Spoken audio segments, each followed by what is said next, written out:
So I just finished Be Our Guest, which is a book put out by the Disney Institute. Now, Disney is one of my all-time favorite companies because of one thing which they continuously went over in the book, and that is their attention to detail. They worry a lot about the small things. Something I don't think it was in the book, but a lot of people talk about, is that every manhole in Disney has Mickey Mouse on the manhole cover. Now, manholes are a completely standardized item. Like, there aren't that many varieties of manholes. You just have a manhole, you put a cover on it. Like, nobody thinks, oh, I need a custom one, except for Disney. So they probably paid, like, thousands and thousands more than they would have had to make a little Mickey Mouse logo on every manhole. I mean, it might even be hundreds of thousands, millions, nobody knows. But it's definitely something crazy, and they really care about the attention to details. So something that was in the book was an example about how each area has a theme. So when you go into a Disney park, the Magic Kingdom, for example, you go through this whole opening sequence, and you get to Main Street. When you leave Main Street, you enter a new area, everything changes. So they talk about all the senses, everything changes. When you step on Main Street, the texture of the concrete changes, and that's touch. That's the first thing. Your feet will literally feel, okay, I'm in a new area now. You'll smell. They have something called smellitzers, which is supposed to be a howitzer, artillery launcher for shells in World War II, I believe. And then Disney made a launcher for smells. So basically, they control what you're smelling. They leave nothing to chance. Everything is of the highest quality, is pretty much how they work. So you'll smell the bakery on Main Street, not just like through their chimney or whatever. Like literally they have a cartridge and it shoots out smells. I have one around here somewhere. But they founded a company called Scent Air off of that, and that broke away from Disney. They now have like $70 million in revenue. That wasn't in the book.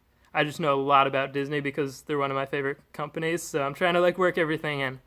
But yeah, they have the touch, the smell, the taste. Obviously, they have all the food, and you know they just incorporate every sense in every area that you're in.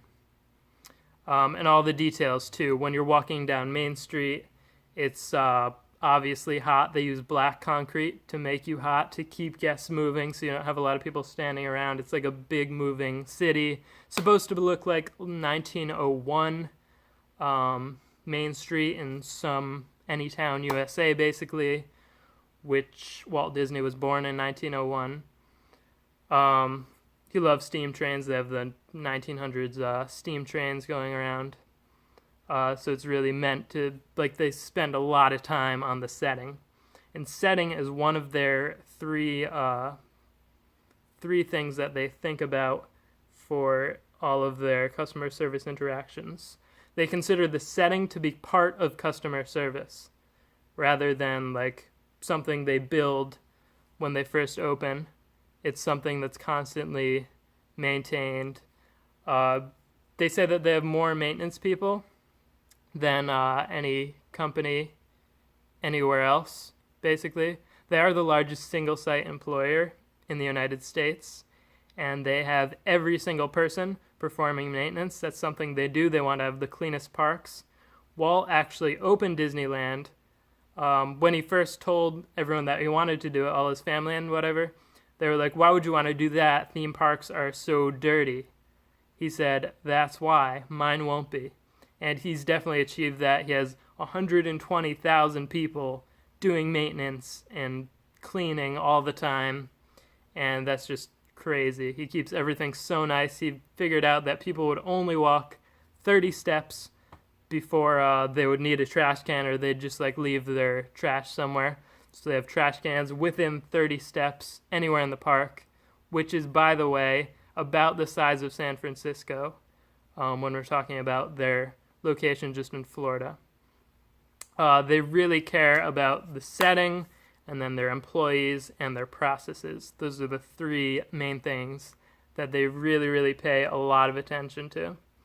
So once you sign up to work for Disney, they have this very intensive training course. You go to the Disney University, which was like the first corporate university ever established. And Walt would, in the early days, actually drive new employees to the university if they didn't have a car. He really, really cared about the training and things like that. So that continues today. The training facility itself is amazing. It's got all these statues and everything. They want to give a crazy grand impression to any new employees and really set the stage. By the way, all of their terms are very theater based. So they call all of their employees cast members, and they call, when you're at work, you're on stage.